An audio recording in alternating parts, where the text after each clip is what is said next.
Allez, bonjour à tous et bienvenue dans cette petite vidéo là sur le programme de première par rapport au chapitre comment se construisent et évoluent les liens sociaux.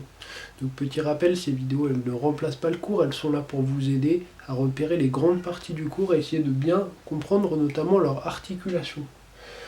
4 grandes parties qu'on avait vues dans ce cours. D'abord, qu'est-ce qu'on appelle les liens sociaux?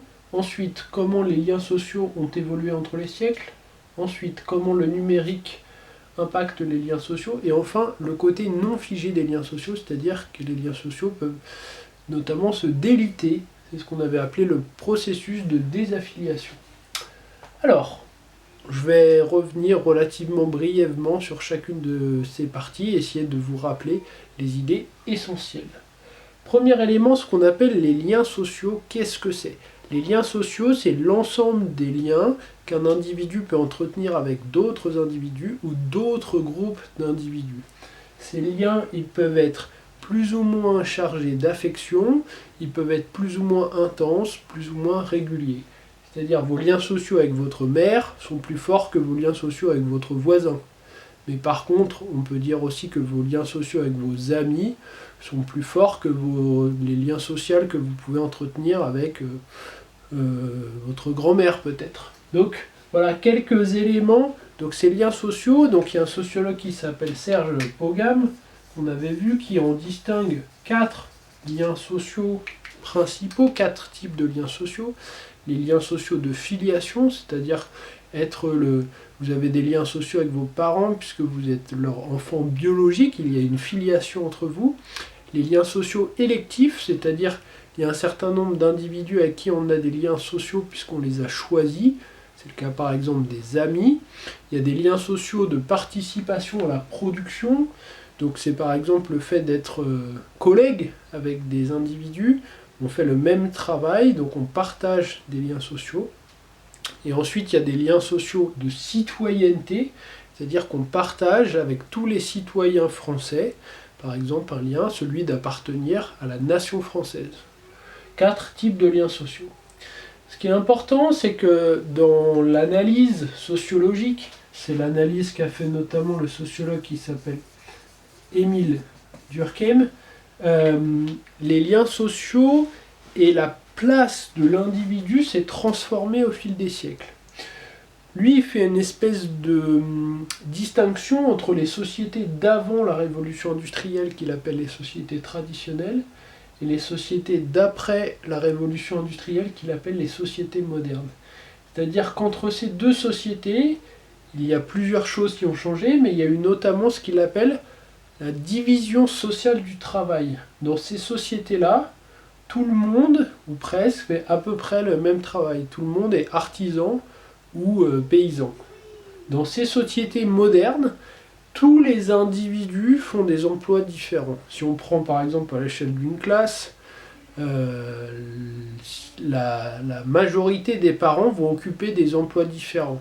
Certains sont comptables, d'autres sont ingénieurs, d'autres sont profs, d'autres sont ouvriers, d'autres sont employés, certains sont artisans, etc. Donc il y a une multitude de situations qui font qu'on dit que le travail est très divisé dans les sociétés modernes. Donc en fait, ce qui s'est passé entre ces deux sociétés, c'est ce qu'on appelle le processus d'individualisation. C'est-à-dire que l'individu, dans les sociétés traditionnelles, a très peu de place par rapport au groupe. D'ailleurs, tout individu qui va s'écarter des normes du groupe va être sévèrement puni.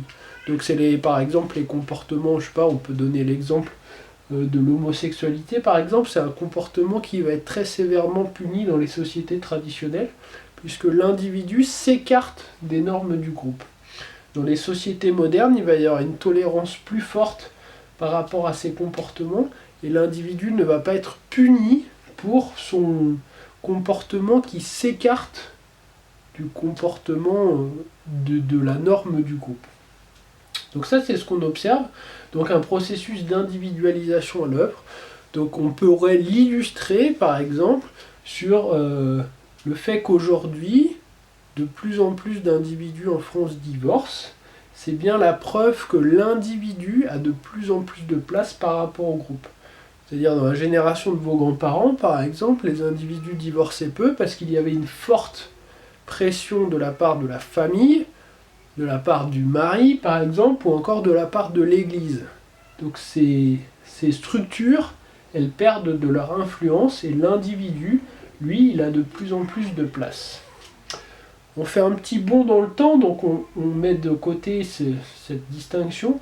On va venir sur quelque chose de beaucoup plus contemporain et de voir comment le numérique peut influencer les liens sociaux. On avait vu en classe 2 éléments principaux. Le numérique peut avoir n'est pas forcément quelque chose qui va détruire les liens sociaux, loin de là. Ce qu'on va observer en fait, c'est que les individus ont souvent en fait leur sociabilité numérique, c'est-à-dire leurs liens sociaux dans la sphère numérique, c'est souvent le reflet de leurs liens sociaux dans la sphère réelle. C'est-à-dire qu'il n'y a pas vraiment finalement de situation d'individus ou peu qui auraient énormément de liens numériques et très peu de liens dans la vie réelle.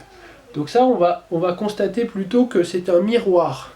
Donc grande sociabilité numérique, souvent c'est le miroir d'une grande sociabilité dans la vie réelle. Donc ça, c'est ce qu'on peut observer. On peut aussi mettre en avant le fait que dans certaines situations, le numérique peut déliter ou limiter les liens sociaux. Donc avec certains sociologues qui mettent en avant le fait que l'essor du numérique délite en partie les liens sociaux réels. Et un dernier élément, c'est le fait que les liens sociaux ne sont pas quelque chose de figé, c'est-à-dire qu'un individu peut voir ses liens sociaux diminuer ou perdre en intensité. Donc c'est le concept de désaffiliation qu'a mis en avant le sociologue Robert Castel. Donc pour qui, en fait, l'individu, il observe 2 éléments. Il observe son situation par rapport au travail, est-ce qu'il a un emploi stable ou pas stable. Il observe sa situation dans sa sociabilité, est-ce qu'il a une sociabilité importante, est-ce qu'il côtoie, il a beaucoup d'amis, une famille proche, etc.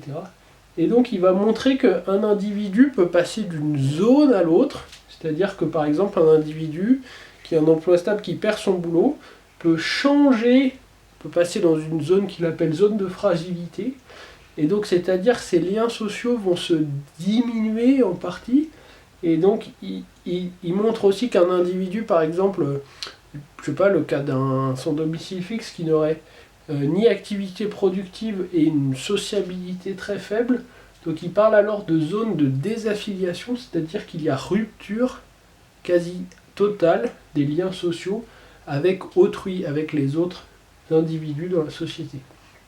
Donc l'individu, on dit qu'il est désaffilié, comme s'il s'était détaché en partie de la société. Voilà, c'est quelques éléments principaux sur les liens sociaux.